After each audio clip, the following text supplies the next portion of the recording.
It's Wildcard Wednesday, time to play. Goldy and Mac bring fun your way. From training talk to crazy scenes, it's your weekly dose of wild routines. Wildcard Wednesday, part of your hype stream routine.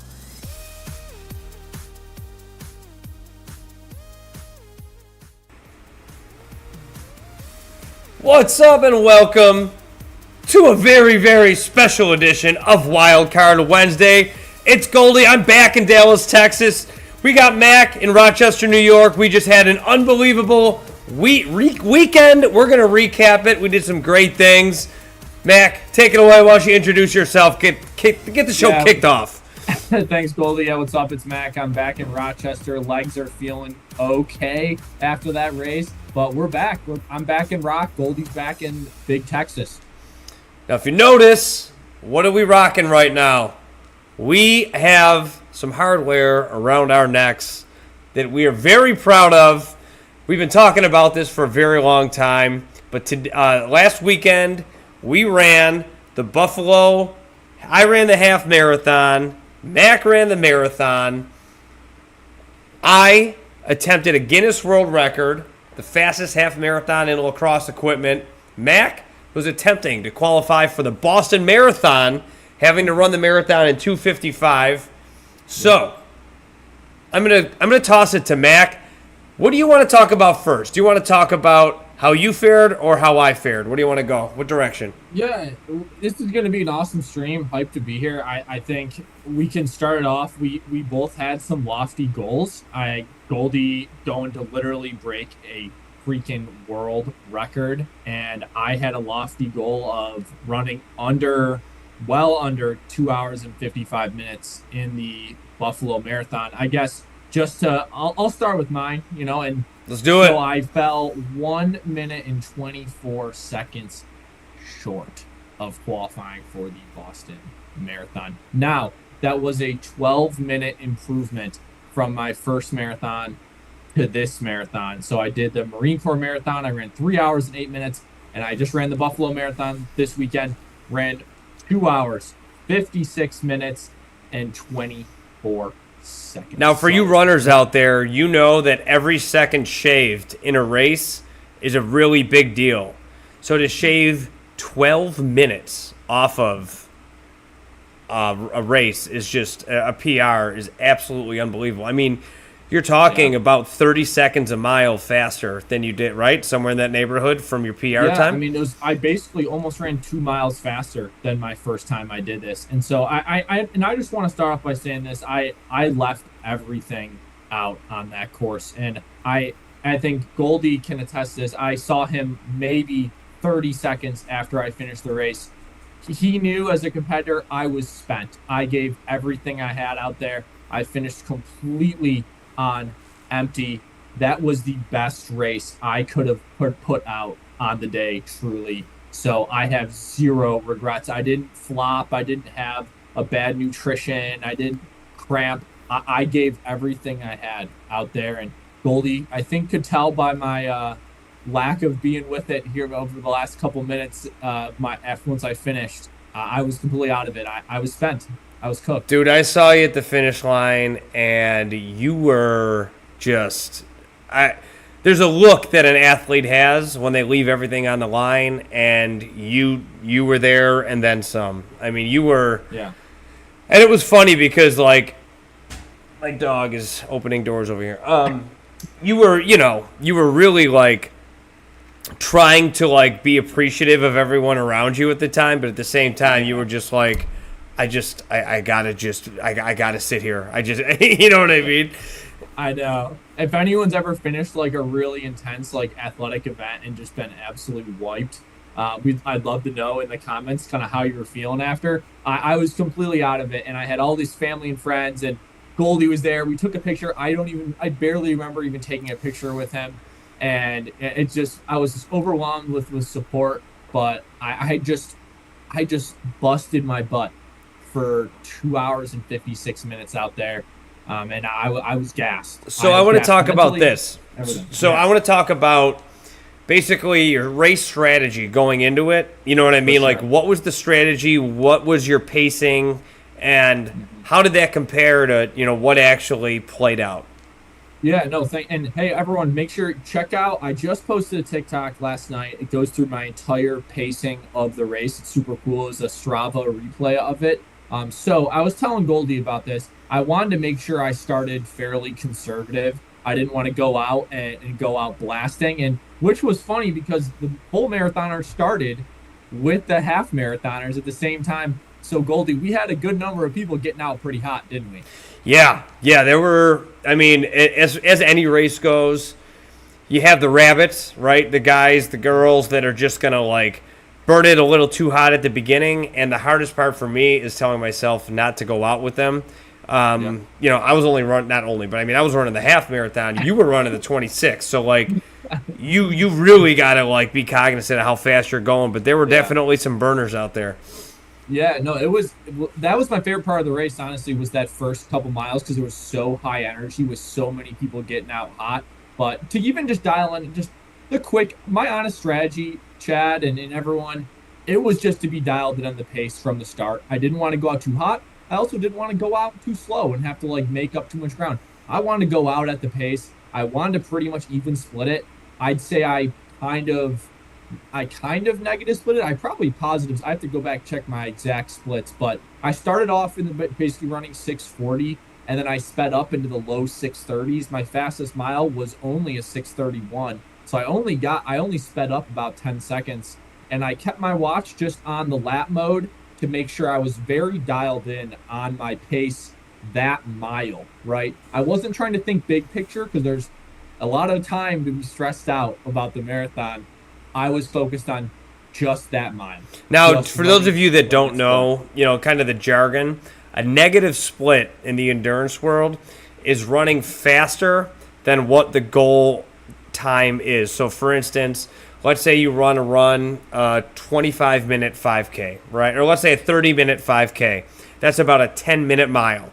So, you can average a 10-minute mile and run that 5K in about 30 minutes. And I know I'm a little bit off on the numbers, but just, for the sake of argument. Now, if you want to run a negative split, you can kind of get ahead of what the pacing is going to be. Say you run a 9-minute mile.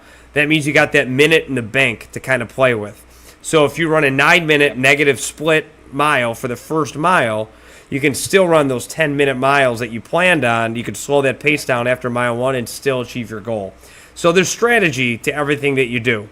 So that's why, for Max saying you want to stay pretty consistent, you definitely don't want to get behind the 8 ball. That's a dangerous game to play. You don't want to start out running at a slower pace than you wanted to and then playing catch up the whole race, because that, you never want to get behind the 8 ball because you never know what's going to happen later on in the race. You don't know what cramps are going to come up. You don't know how fatigue's going to set in. So, strategically doing those negative splits is definitely something that good runners know how to take advantage of and know how to strategically put into the race. Yeah, and hey, like it makes it a lot easier to run the splits you want to run when you're with a lot of people running the splits. Yeah. I definitely underestimated that because those first few miles I had some great packs and people to work off of. They were Goldy. I don't know about how your first few miles went. It went by like a blur for me how fast they went by. And I didn't even run that fast like my splits wise. I was right on pace. It was a blur those first 5 miles. When I got to the 5K, I remember saying to myself, like, that was already a 5K? That's crazy. Just because, like, Buffalo is such a tight-knit community that the marathon is a big day for that city. So that first part of the marathon, you just run up Delaware, you get to the Albright Knox, and you make that U-turn, and you're just in neighborhoods, and people are cheering you on. There's thousands of people. I think they said 5,000 people ran this race, so it's not a huge race by any stretch of the imagination. It's a big one, don't get me wrong. But, like the Dallas Marathon, I think had 30,000 people over the weekend running the races, right? Yeah. So, just to put it in perspective, but it's still a big race, so you have a lot of people. There's pace packs, and you just kind of like you're saying, the vibes and the energy at the beginning of a race, everyone is just there's a lot of tension in the air because people have been training this for such a long time that it's the manifestation of a lot of hard work coming to fruition in a crisp. It was 45 degrees when the race started. It was beautiful weather. It was sunny. It was awesome. So your strategy was to pretty much stay standard, and you did that pretty much for the most part. I mean, you missed the time by a minute, you said. So yeah, I mean, so fast forwarding through the race, I mean, there was a point at mile 22 I ran a 6:30 something, 6:35, and I knew at mile 22 I had 4.2 miles to go. I was razor thin right at like the 2:55 flat, pretty much was my projected time. But the thing was, Goldy, at mile 22, that's when I realized, oh, my legs are definitely starting to hurt here. They are definitely starting to feel those rolling hills from the past 5, 6, 7 miles, because mile 23, I slowed down to a 6:51, and then mile 24, I ran a 7:07, and at mile 24, right when I ran that 7:07, I knew the BQ was gone. I would have had to run a 6 flat, to close it back and get back in the game, but I really wanted to still make sure I didn't fully blow up and have to like run 8-9 minute pace, and then I'd maybe risk not getting under 3 or something. So right. And I wanted to beat people too. I'm a competitor, right? I wanted to stay in the game. I didn't want to lose to people that were around me. I wanted to keep fighting. So I ended up holding at that 7 flat, 7:10 pace, getting it back in. It hurt every step of the way, but basically I ran 6:30 pace for 22 miles, then kind of ran 7 flat pace for 4 miles, grinded my way in, ran 2:56. Absolutely left it all out there. That was everything I had in the tank. I am beyond proud of myself for doing that, and kind of throwing down on that on a course that honestly I underestimated, and that was probably my only like thing I would take back from the whole experience is I underestimated the course. I really did think it would be a pancake, and it absolutely was not, especially the second half that the marathoners had to run. And you know what the thing, too, in Buffalo is you don't have a lot of hills in terms of, like, gradient, but they're long uphills that kind of just take the wind out of your sails. They're sneaky. It's a sneaky kind of gradient that you get. And I think the last thing is this, that second half, the half marathoners were gone. It was just the full people out there. I ran miles 14 to 20 by myself, completely out there. Just me and some random spectators passing out water. That was it. And so those were tough. Those were tough miles. And that's where I think, the X factor in any race is going to be that adrenaline. And you can't really create adrenaline, right? Especially like without music. You don't run without music. You're out there by yourself. There's no one to really compete against or race with or, pace with or anything like that. You're literally just on an island by yourself trying to keep this ridiculous blazing pace. And that was going to be my question, like where it got tough, but you answered that with like mile 22. So at mile 22, take us through the thought process. Like, okay, it's starting to get tough. What did you change? Like, what was your nutrition plan? Did you eat at all in the course? What was that? Yeah, so I had some of these electrolyte gummies in a pack that I carried around my waist. So I would pretty much every 3 miles have a big handful of these gummies that were really easy to chew. That was my actual like fuel. And then I hit every water station for Gatorade and water. And then my dad passed me a full water bottle of the one electrolyte drink that's popular. It's that salt. It's that lemon-lime, lemonade flavored salt mix. So I drank that at mile 13, and that was it. So I didn't change, honestly, at mile 22, I didn't change anything. I just, that's when I started to feel it. All I had to do was kind of change my mindset from, okay, you're going for a BQ to, okay, how can you maintain your pace? How can you survive this, like, and not blow up? So it kind of shifted from like BQ to sub 3.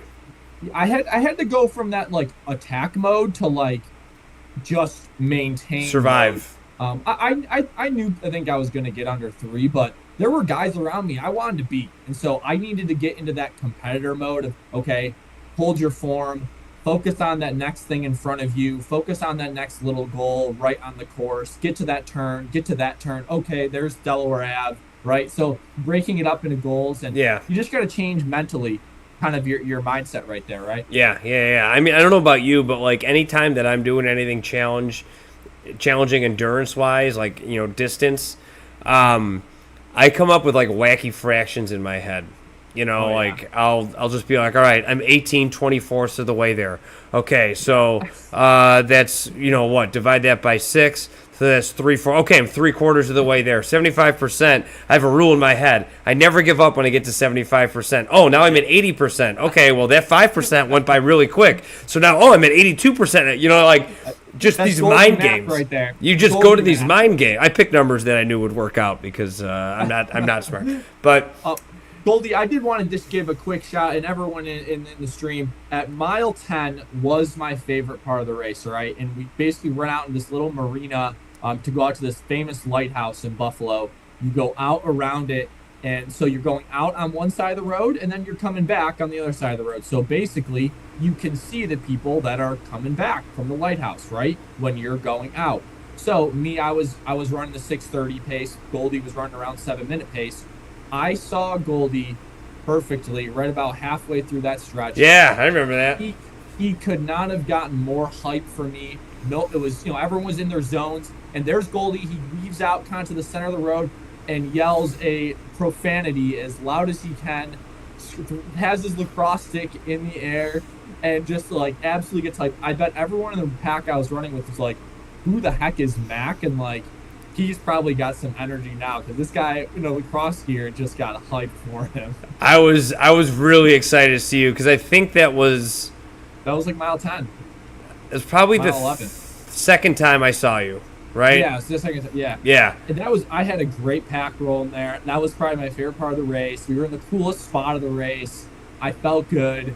I was like, I'm on this BQ, and then there's Goldy, and he just gets crazy. I was like, man, this is cool. This is fun. Do you want to laugh immediately after that? Like I'm like immediately, because I saw you when I was going out to the lighthouse and Yeah. you were coming back, Yeah. and I mean it was maybe 5 seconds after we passed each other. I just went, oh shit, I shouldn't have yelled that hard because I was like so out of breath. You definitely got way too hyped. I had a couple of the random friends in this race. Big shout out to my boy Luke. I did a lot of training with Luke. He broke 3. He ran 2:58 in the Wow. marathon. Big shout out to Luke. I saw him on that same stretch. He did the same thing as you. He got hyped for me. And then my boy Elliot, shout out Elliot. He ran a PR of 3:18. He was a little, I think, behind you pace-wise. And he did the same thing and yelled, go back as loud as he could. And so I had a lot of support on that stretch from people in the race, which was cool.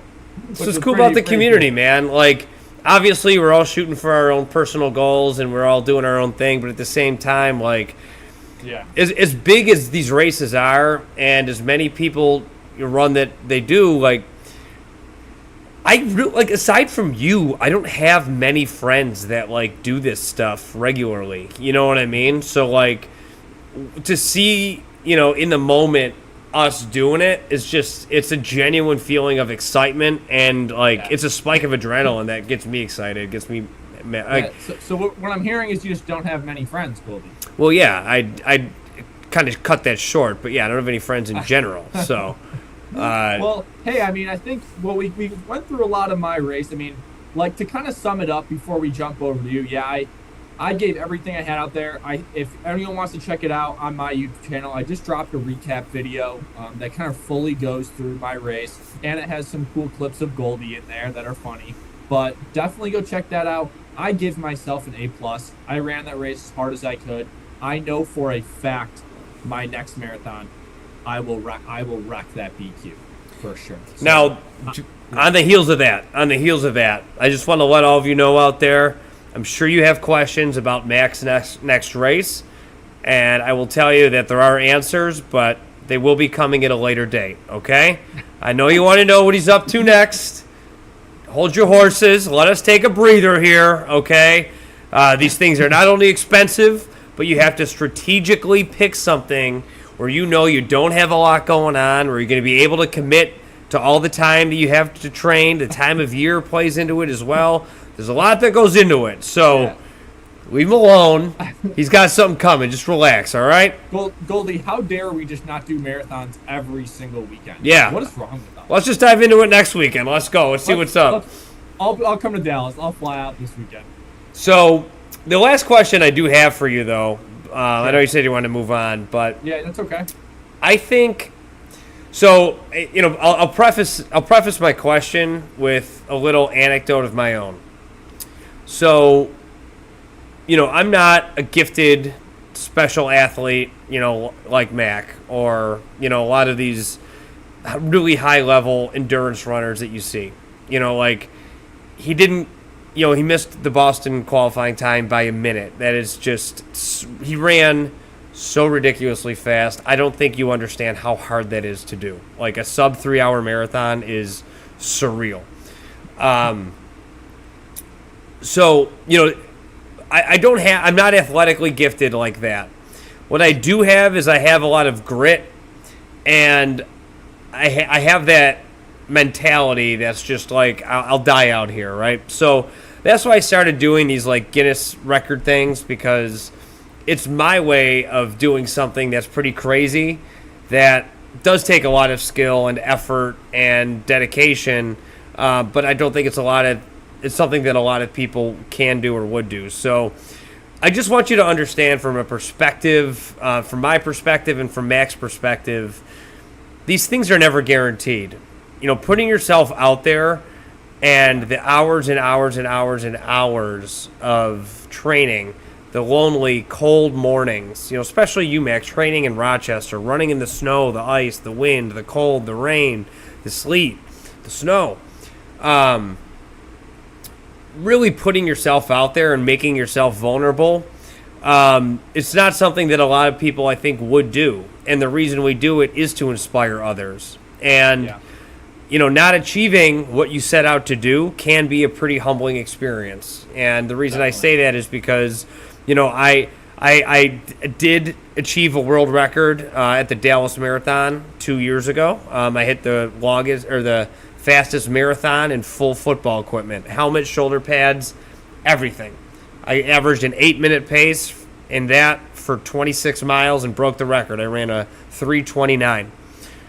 This past year, I tried to break the Guinness half marathon world record wearing football equipment, and I didn't do it. And just like Mac, I missed it by a minute. So I think me and Mac almost identically missed our records by, you know, our goals by a minute, and publicly talked about how we were going to do it and shared our journeys to get there. And it's a humbling experience, but it's one that I wouldn't give away for the world, because that lit a fire under my ass to do it this time, right? So I kind of see like my journey and your journey. I'm almost a step ahead of you in terms of publicly made a goal, really showed behind the scenes, put myself out there, failed. That lit the fire under my ass for this one, and then achieved it, right? So I just want to acknowledge, like, there's no, I mean, what you did was absolutely incredible. And I just kind of want to, you know, like, how does it feel? Like, I'd love to hear your perspective on it, because I know how I felt after that. It's a mix of disappointment, but, like, excitement for the next one. And how do you feel after missing it by a minute, after all that work? Yeah, I'd be lying if I said I wasn't a little emotional about it, because I did put myself out there for this, and I did really want it, and I thought I had a really good chance to do it and smash it. And I told a lot of people that I was going to do it, and I had a lot of friends that are running Boston in 2026 that now I'm probably not going to be there, right? I'm probably not going to be there with them, and I would exchange texts with them or on Instagram and say, oh, see you there, we'll share a hotel room in Boston 2026, right? Now I'm not going to be there. I didn't get in. I didn't run fast enough to get in, right? And so that's the reality of like, oh, like now I'm not going to be able to go spend time with some of my friends that did run fast enough. to go there. So there's an emotional aspect to it for sure. I had a lot of family members text me and say like, they're sorry I missed it, and a lot of people really. I was overwhelmed by the number of texts and messages I got, honestly, about it, more than actually I thought. I had people I haven't talked to in 2-3 years text me or DM me, just like, hey, what you did was crazy. You are awesome. Like, that was awesome. Don't worry about it. Go get another marathon. Go find another marathon. So, honestly, if you're watching this and you were following along on some of my journey or both of our journeys, like, thank you. And, I literally left everything out there for it. And, if you sent me a message of support or something, I just appreciate the words more than anything. Just someone that cares, that was willing to, take time to send me some kind words to keep going. And because it's tough when you have big goals. But hey, I was thinking about it, man. I mean, I like you said, we both had long athletic careers and other backgrounds. My entire running career, Goldy, every season I was on my college cross country and track team, not once I hit my goal that I set at the start of the season, because I set my goals high. I set my goals big. What did I achieve? A lot of things in the process? Yes, right? And that's the point, right? It was to set those goals high. My fifth year, my goal was to win 3 national titles. I didn't even make the national meet, but I set school records. I won 2 conference championships. Like, there's all this stuff that happens along the way. But hey, just because you set that big goal doesn't mean other awesome stuff happens. Hey, shoot for the stars, you'll land on the moon, right? That was on my middle school wall. Yeah, I went to that middle school yesterday and found that out.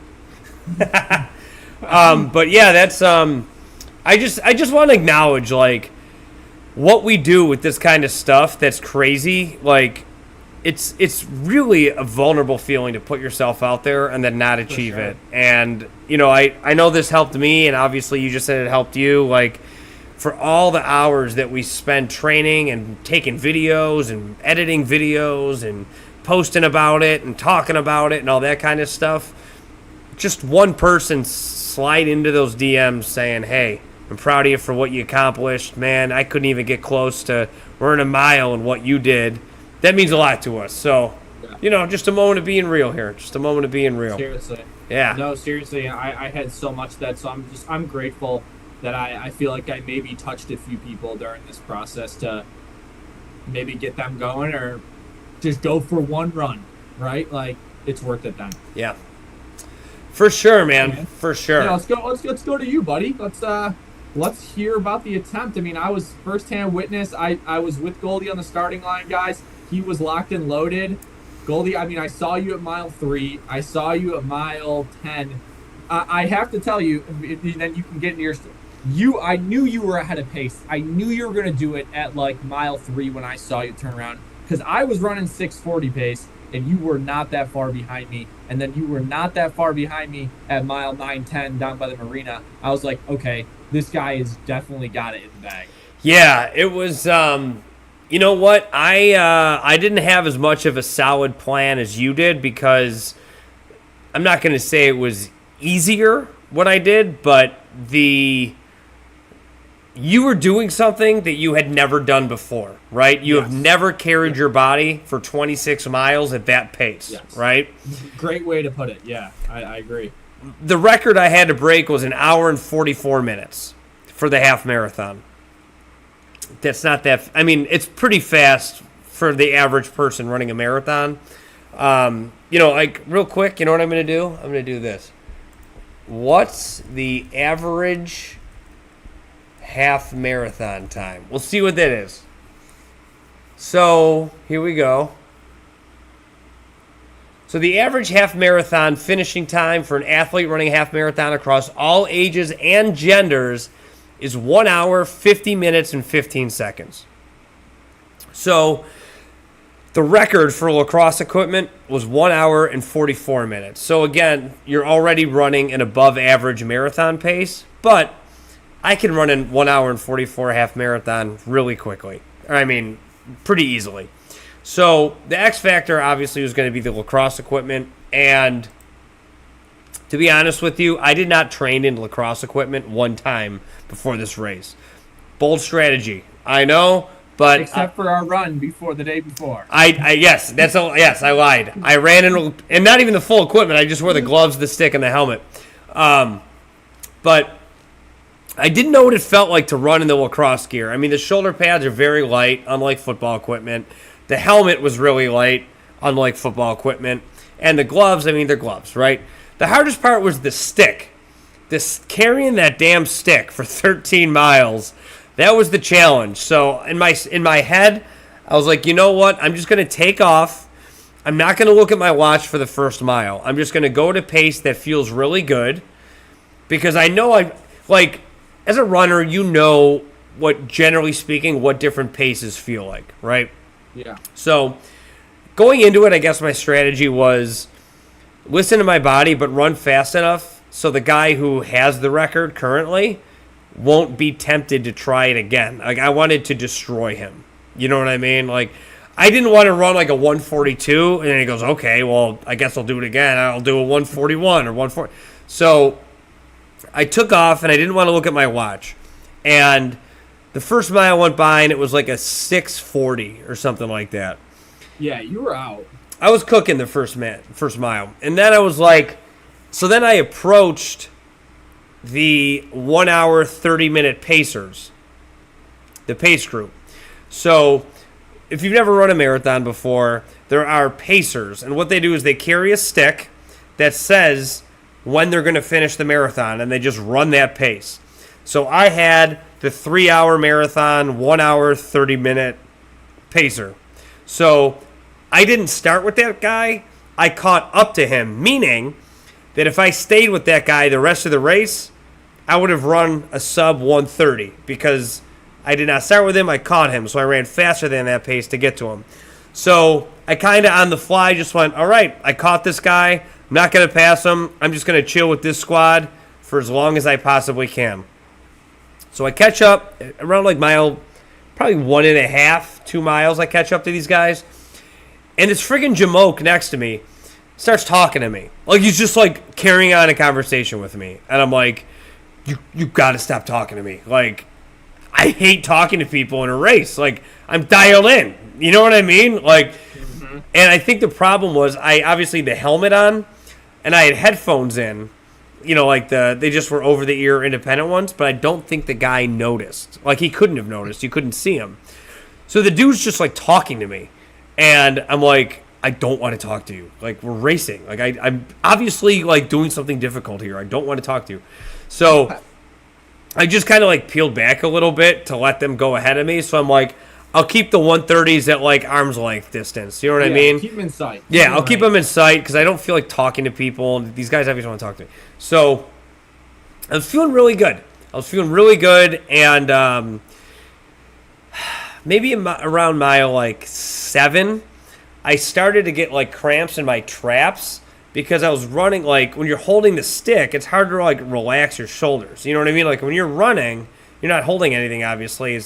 But like when you're holding something, you naturally like tense that shoulder. So not only did my shoulder start to get tight a little bit, the helmet hurt so bad. It was just like squeezing my head. So I was just like, at mile 7, I'm like, all right, we're more than halfway there. You made it this far. You're not going to quit because your helmet hurts. Like, don't be a bitch. Like, let's just go.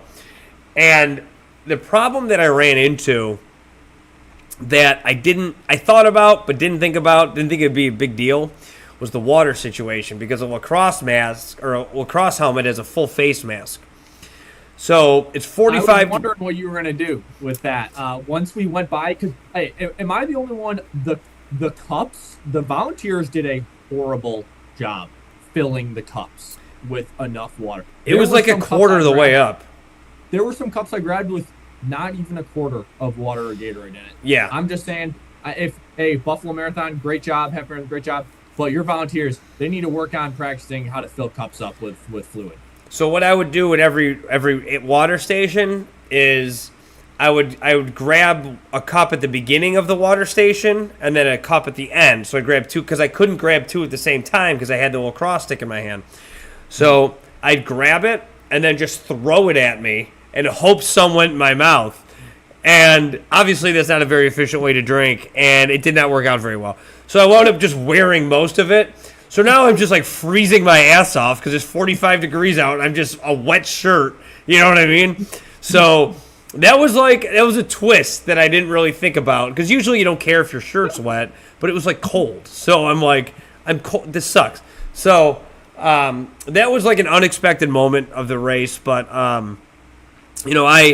I stayed with the 130s pretty much the rest of the race. And something that I was going to suggest to you for next time you do this race is I probably didn't prep logistically as much as I should have. So the tracker that the marathon had, you had to actually activate it. Did you know that? Yeah, I knew everything with the tracker. I was reading up into it, but you had to have your phone. You had to run with your phone. That's why you didn't do it, because you didn't have yours active.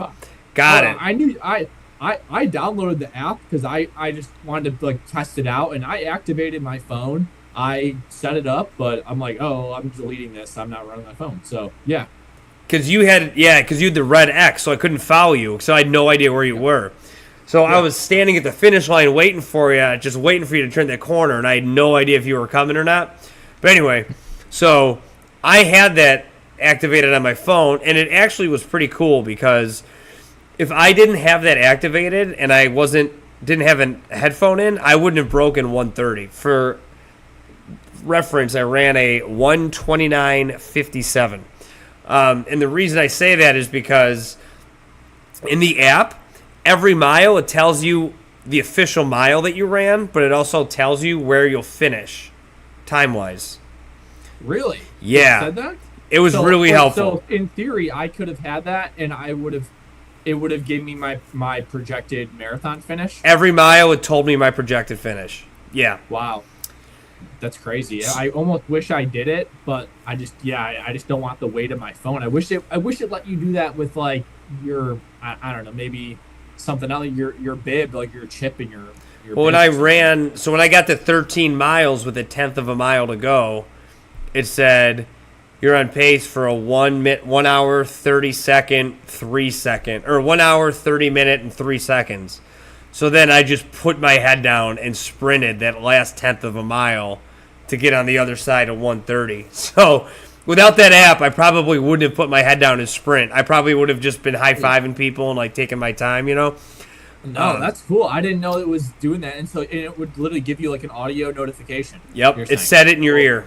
I swear to God, it was really cool. So that was helpful. That was really cool. No, problem I had throughout the race, not a problem. It's more of like a good problem to have is, I guess I'll fill everybody in who's watching. The Buffalo Bandits are a box lacrosse team, meaning it's indoor lacrosse. They play on the hockey rink. Obviously, there's turf down. They're not playing on ice. But in Buffalo, they're a really big deal.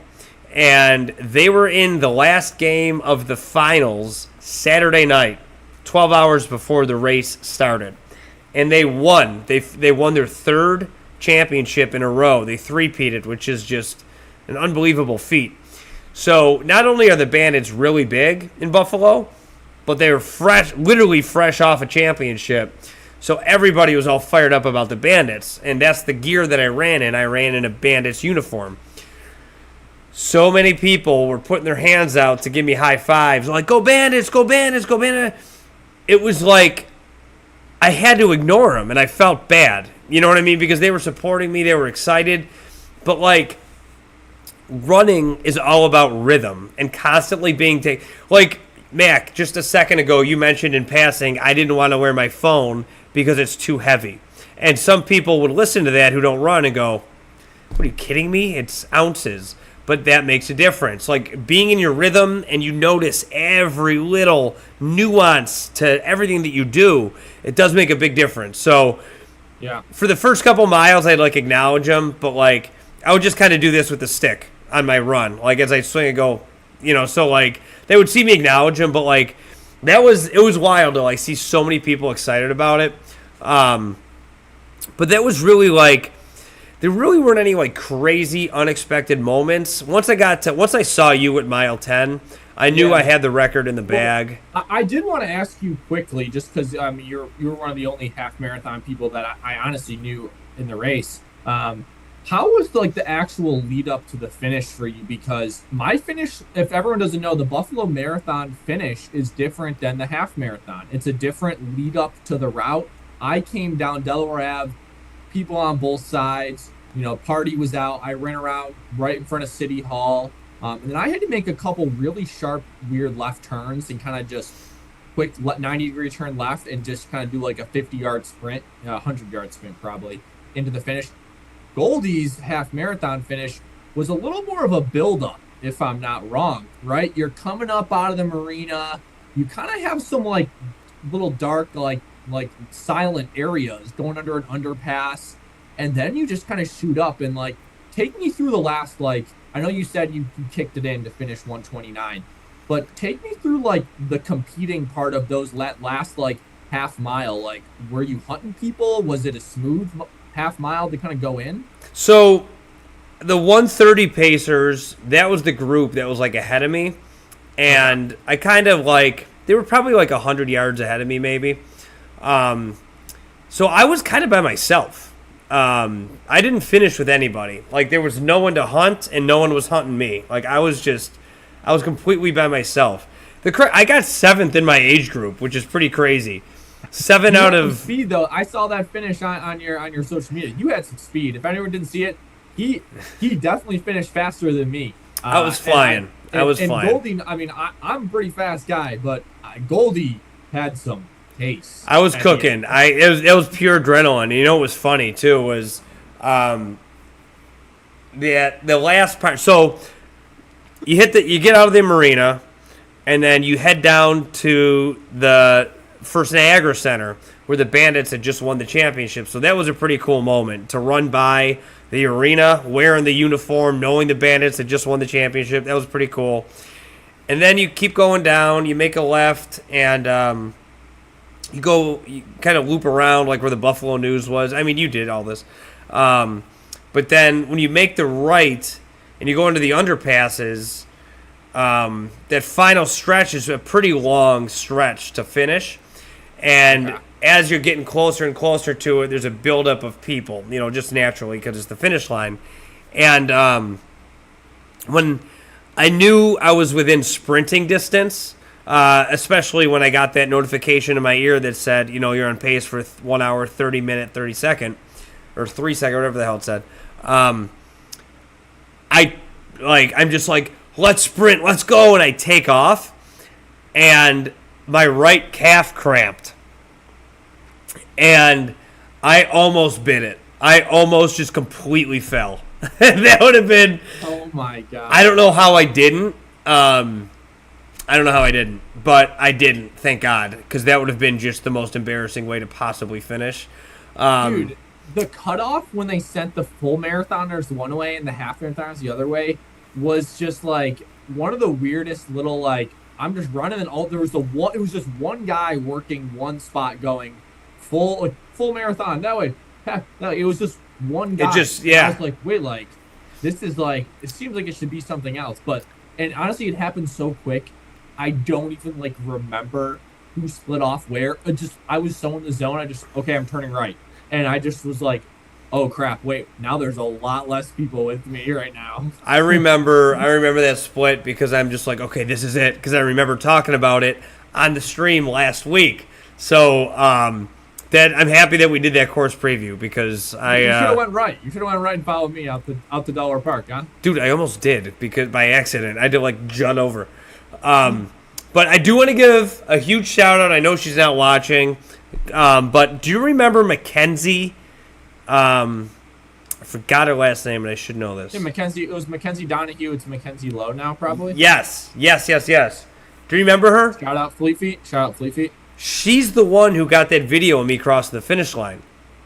No way. And she didn't know it was me. How about that?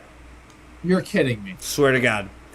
Well, if everyone doesn't know, shout out Mackenzie Lowe now. You can find her on Instagram, Facebook. Pretty sure she was a professionally sponsored distance runner for A6, I believe. Mackenzie, just call me out if I'm mistaken here. It's all my fault, or just blame Goldy. Was it But A6 or Mackenzie's Mizuno? super fast, Buffalo legend, ran at Damon College. Yeah, just a fantastic runner and a better person. Yeah, one of the So, sweetest shout out girls you'll ever meet in your life. So shout out to her for getting that epic video, because that is one that I'm very, very proud of, and I'm gonna have the rest of my life. Like that was a cool moment. And Yeah. so I guess so. The last thing I got to do now is I got the approval to attempt the record. You have to lay out exactly how you're gonna do it. I documented all of it. Now what's left to do is to submit the evidence, and then they approve it or disprove it. But I've done this. I've been through this process before. I don't see any reason why it would get disproven. So for those of you wondering how the Guinness process works, that's how it works. Unless you have someone on site, which costs like $10,000, which I was not going to do. So let's do this. Let's switch gears here. Let's talk about what's next. We don't have to go into crazy depth, but we always have something coming up. We always have something cooking. I know what I got coming up, but I've been talking, so let's do you. So what's your next? What's on the horizon? Just walk us through it.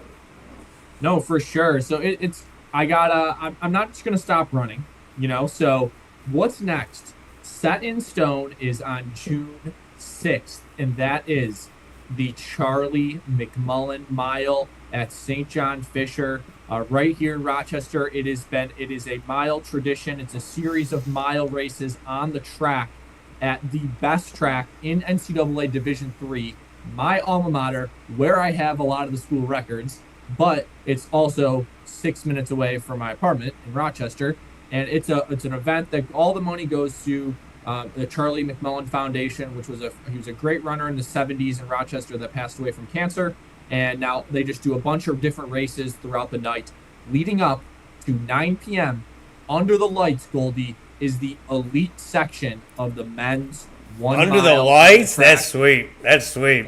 Elite section. You have to be a sub-5 miler to be accepted into the section. And your boy has been accepted into the section. How do you prove it? How do you prove that you can do a sub-5?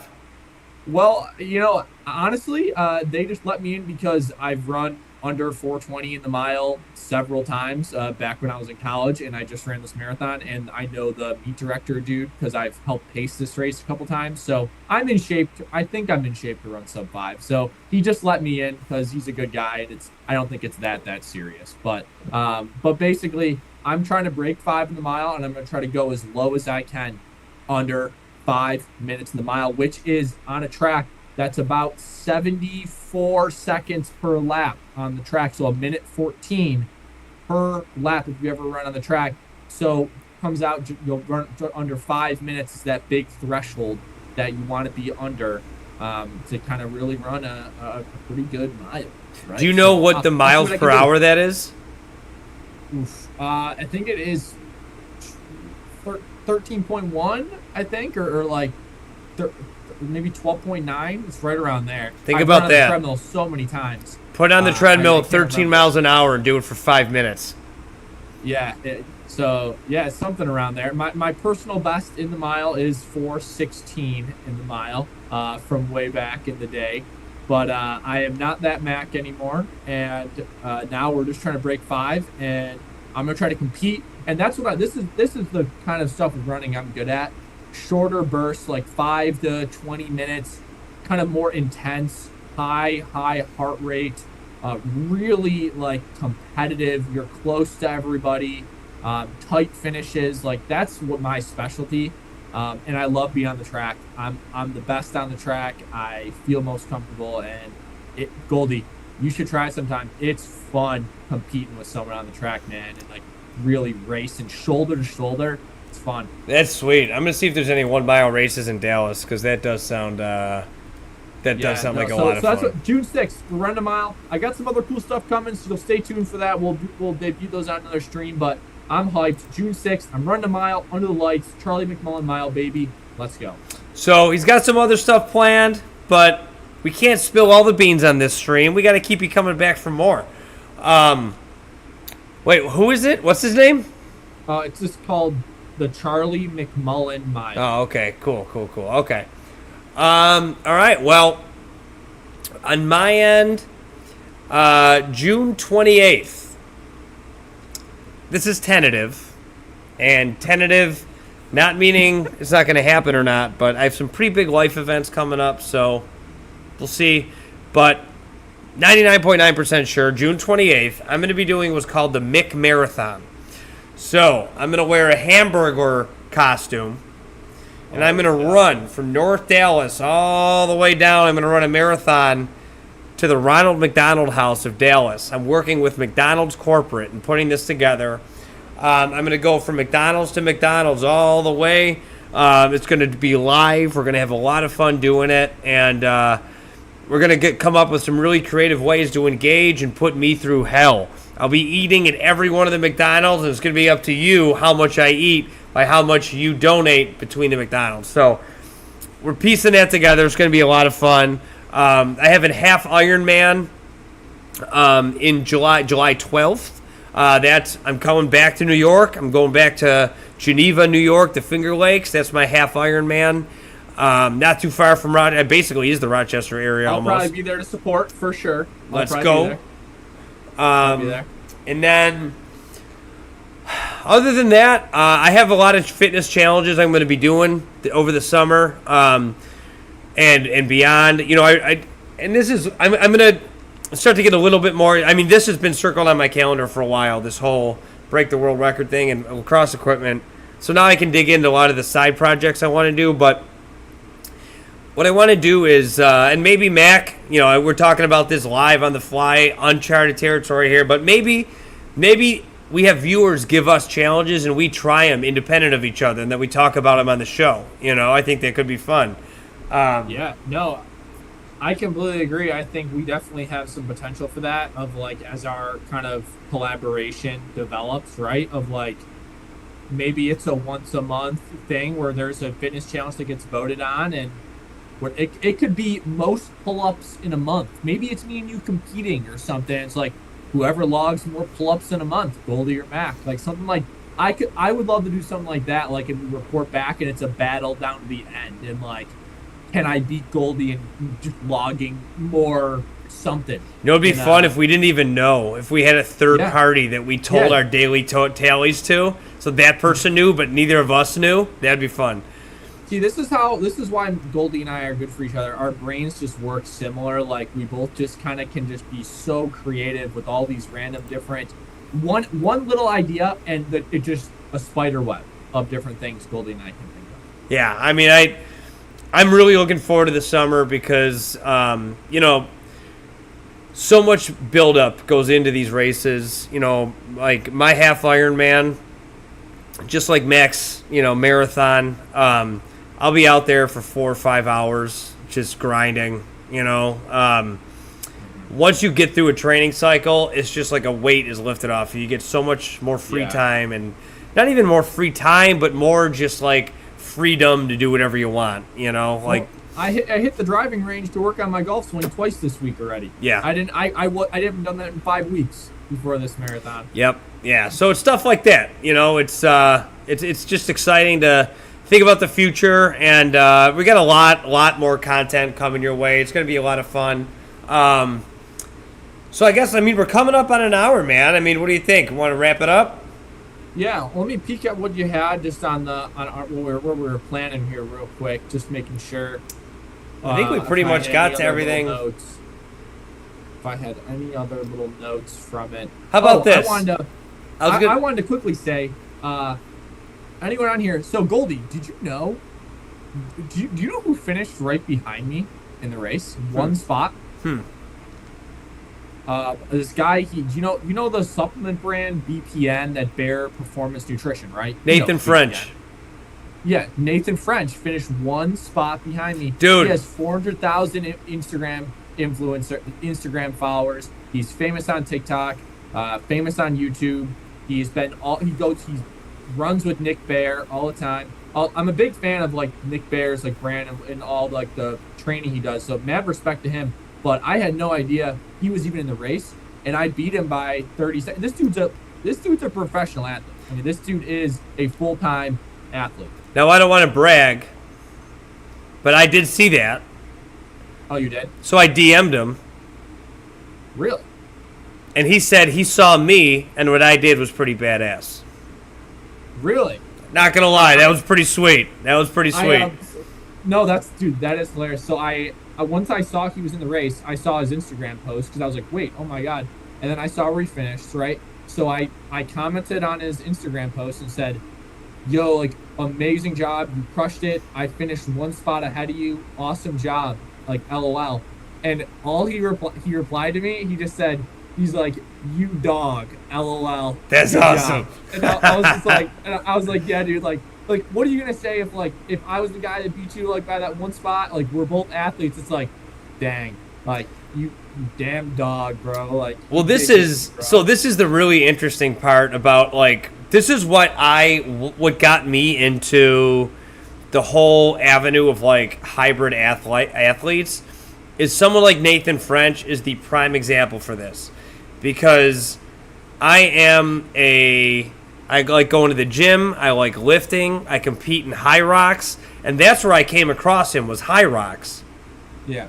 You came across him from the running side of things. And I just want to put a lot of respect on Nathan French's name. I don't want to slut. This dude is an absolute unit. He is a beast. He's basically like the epitome. He's so big because he's the epitome of what being a hybrid athlete is. So I just wanted to put the respect on his name. I didn't mean to slander. Well, I ran really good at Buffalo, and he also ran really freaking good. So, like, we both ran really good. I just sniped him by 20, 30 seconds or something. Yeah, so I'm going to cut that. So. I'm going to cut that, throw it on the internet, and hopefully he blocks you. So. Yeah, hey, I'll take the clout. I'll take it if he wants to. Hey, if Nathan French, I'll put it out. If Nathan French wants to rematch in just 1v1 marathon, I'll do it. I'll show up anywhere. If he wants to get me somewhere 1v1, I'll run it back. Tell you what, though, you can't be within arm's length because then he'll just grab you and beat you up. No, and Goldy, you know what I was thinking? I was glad I wasn't in a final sprint with him because I think he might have got me. That would have been freaking epic. I think I was ahead of him and he was catching me, but I made it to the line, so I was safe. That you could hang your hat on that. You beat him in a race. All good. I'll tell you what. You know, all in all, that weekend was absolutely incredible. Appreciate all the support from everybody. You know, the support. The Buffalo News wrote an article about the lacrosse record. Running Canada posted a picture of me and Mac on their page. Shout out to them. You know, it was one of my most popular posts I've ever posted on Instagram, Facebook, TikTok. There's just a lot of interest and a lot of support, and yeah, I just want to say thank you from the bottom of my heart. It was a really, really cool experience, and to be able to go and do it in my hometown really meant a lot, and just a magical moment that I'll never forget, crossing that finish line with that lacrosse equipment on. It was definitely something really special. Yeah, I could say that. I mean, I could go on forever about it. I'm really grateful that Goldy included me on this kind of journey of hyping this up, and I got to be a part of seeing his journey for this, and it was an awesome weekend. I was just glad I got to spend it with some friends and family and just run well in front of a lot of people I care about. So I'm super happy. Well, that's going to wrap it up for today. So thanks for joining in for Wildcard Wednesday. As always, make sure to subscribe to our social media channels. You can see them above. McQuaid Milligan. What handles are your favorites? What do you use the most? Hit me up on YouTube, TikTok, Instagram, and definitely Strava. I'm Go for the Goldy on everything except on TikTok. I'm Go for the Goldy Fitness. So I'm on that quest to get to 1,000 followers so I can live stream using the software. So let's get there together. Help us up on TikTok. Help us out on TikTok. We need the help. We definitely need the help. But that's it for the show, guys. Thank you, as always, for the support. Next week, we're going to be diving into some future stuff. We're going to bump our heads together this week and come up with some really fun ideas for the future. So until next time, it's Goldy checking out from Dallas, Texas. And it's Mac checking out from Rochester. See you later. Stay strong. Stay grinding out there.